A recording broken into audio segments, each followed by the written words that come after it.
It doesn't sound like the West is making some noise. Or is it? Well, you might be thinking, welcome, episode number 8, and we're going to the NFC West. I already predicted on the NFC South, so now we're going to the NFC West. To the NFC West. I am so sorry. Itchy nose again. Cut 2. Yeah. Let's get to 4th place first of all, and then my next episode will be the playoff. My 10th episode will be the Rook Awards, and then episode number 11 will be the finale of my predictions to see who do you think I will win the Super Bowl. Let's start in the NFC West, and I'm going to go with a bold prediction. I think the Seahawks, there's going to be questions on Seattle's offense. I think Seattle goes in 4th. I don't think they're going to be a bad team. I think they're going to be still a good team. However, I'm a little questions on this team. Let's start on offense. Geno Smith is back. Kenneth Walker, DK Metcalf, Tyler Lockett, Jackson Smith-Jigba, Noah Fant. Those offensive weapons are good. Now we want to see the offensive line, okay? Now they did lose Damian Lewis, who is now in Carolina. In comes Laken Tomlinson, a former 49er guard, comes in at guard. You lose Evan Brown, who's now with the Cardinals.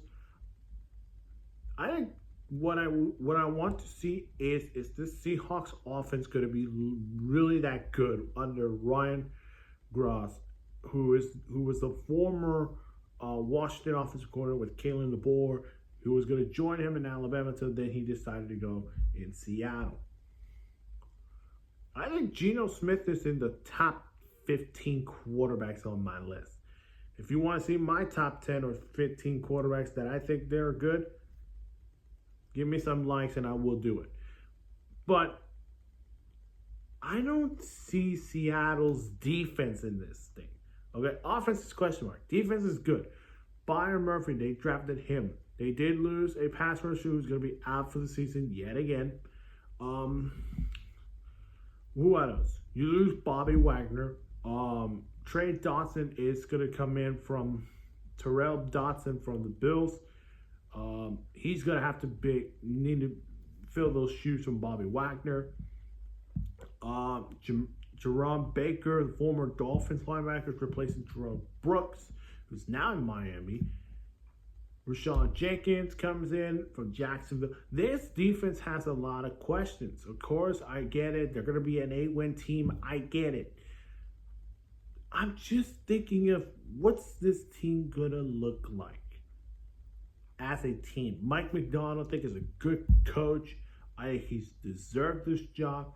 I may be thinking Dan Quinn could have taken this job. Maybe he would build something like, oh, the Legion of Boom is coming back in Seattle. But Mike McDonald, as the head coach, I think is a good hire. He's a young defensive mind coach. You look at what Pete Carroll. Pete Carroll changed that Seahawks team. They won the Super Bowl. They won NFC West Division. They went back-to-back Super Bowls.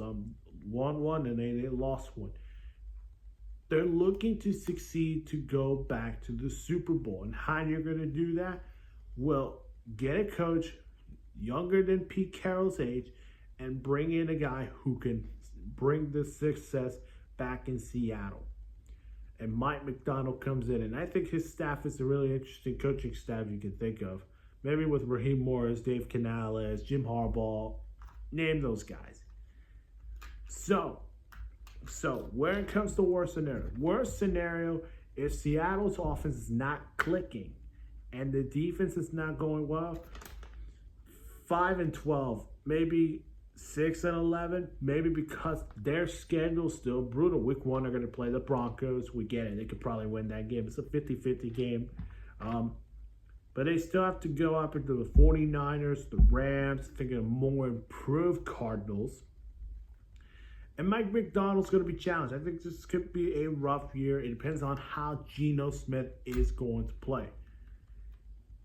Worst scenario. Best scenario. I'm sorry, I already said worst scenario. Best scenario.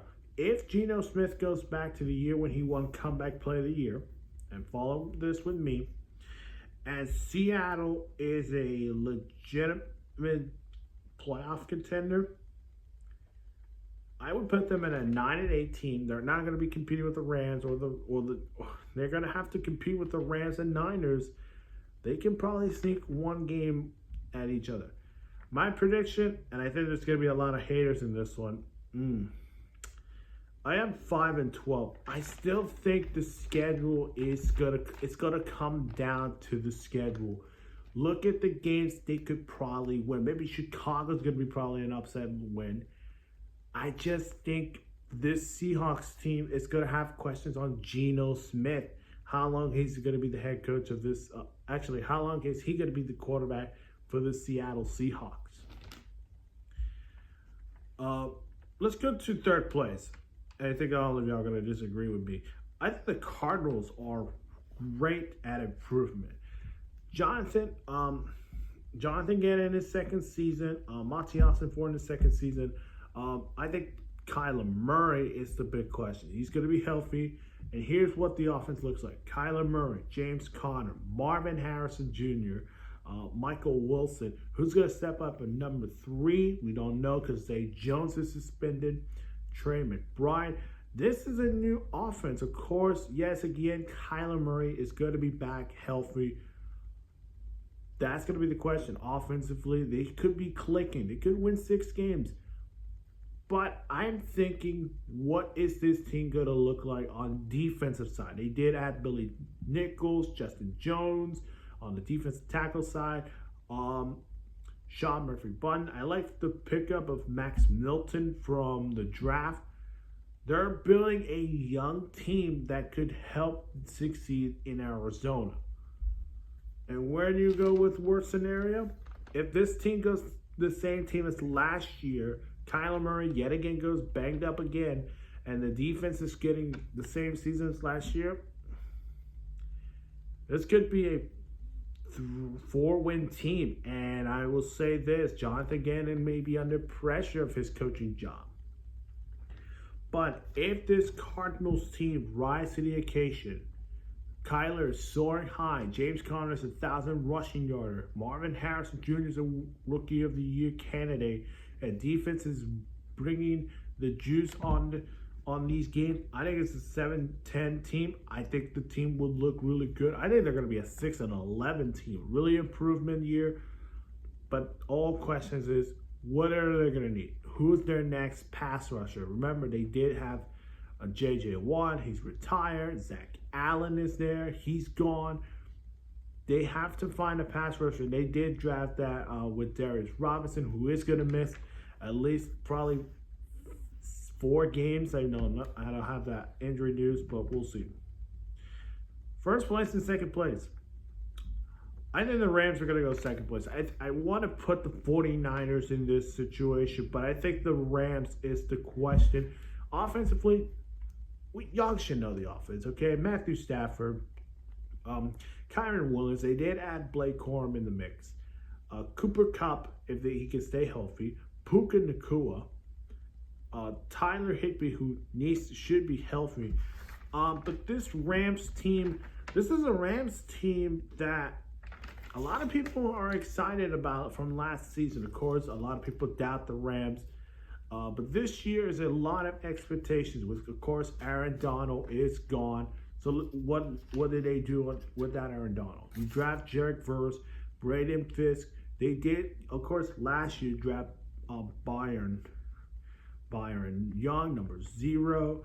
I love what they're doing with this Rams defense. Of course, Chris Sheila is the new DC, and I like that pickup I like the promotion for him. He earned that promotion, but it's going to come down to that defense. What is this defense going to look like? Of course, they got Tre'Davious White, Darius Williams is back in LA. We have some questions on that LA Rams defense. Offense is good. Defense, how is this going to look like without Aaron Donald? So the worst scenario is this. If the Aaron Donald retirement hurts the team off. Puka maybe out for the season, and defense is not clicking. This is a 9-8 team, and it could miss the playoffs. Maybe the Bucks could sneak in the playoff team. I said them, they could be finishing 9-8. But if the Rams, without Aaron Donald, Jaguars could be the next Aaron Donald, and Stafford, Cooper Kupp, Puka Nacua chemistry continues. I think this is a 12-win team, but I think for me, I'm going to go 10-7, and they're going to sneak in that playoff spot. It is going to come down to, they're going to get rematches. Of course, maybe Detroit in the playoffs yet again. And I'll talk about those playoff teams in a minute. And now it's time for the 49ers. I get it with the 49ers lost the Super Bowl. I think the Rams are going to win the NFC West. Not so fast. You forgot the 49ers offense? Brock Purdy, Christian McCaffrey, Brandon Ayuk, Brandon Ayuk. If he trades to the Steelers, this is not gonna change. Ayuk, you heard me. And anyways, Deebo Samuel, George Kittle, you got an offense so good, and the Lombardi's in your hand, and it faded away from Kansas City. I was rooting for you, San Francisco, but you guys, this year could be your year. It depends on how my playoff prediction goes. But let's keep going. I think the 49ers are still the team to beat in the NFC. I think the Eagles, the Lions are still going to be good. I think maybe the Buccaneers, the Bears, or the Packers, the Cowboys, the Bucks, the Falcons, the Rams. It's got to be the 49ers. Who's going to beat the 49ers when they're trying to become probably the best team in the NFC?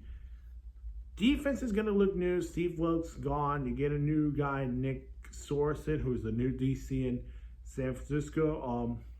Greg Greenlaw is out for the season.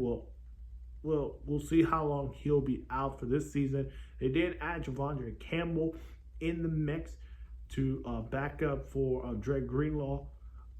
This defense is going to still look good. Of course, Nick Bosa is still in this team. Hopefully, he gets an extension. I am worried about the Trent Williams situation, okay? That man needs to get an extension. I think he's going to get a 4 or 5 year deal that's going to try to become the highest paid left tackle in NFL history. Try to get that money that Tristan Wirfs had. So worst scenario, if IU gets traded and Trent Williams isn't getting paid, offense has multiple injuries. Defense, the Drake Greenlaw injury could still affect their defense not going well. 10-7, and this team could go either way. The Rams winning the division, or maybe the Cardinals could be a surprise, or maybe the Seahawks. But if this team stays healthy, Trent Williams gets his money, Ayuk stays in San Francisco and gets his money, like CeeDee Lamb did in Dallas, and the defense still keeps playing like a dominant defense, I think this is a 14-3 team, and this could be one of those years to say, hey, Kansas City, I'm coming for you. We're going to get your revenge, like George Kittle won his revenge. I think they're going to be 13-4. I think this is still the team to beat in the NFC. Who knows? Maybe the Eagles can win the number 1 seed. We'll see. So here to recap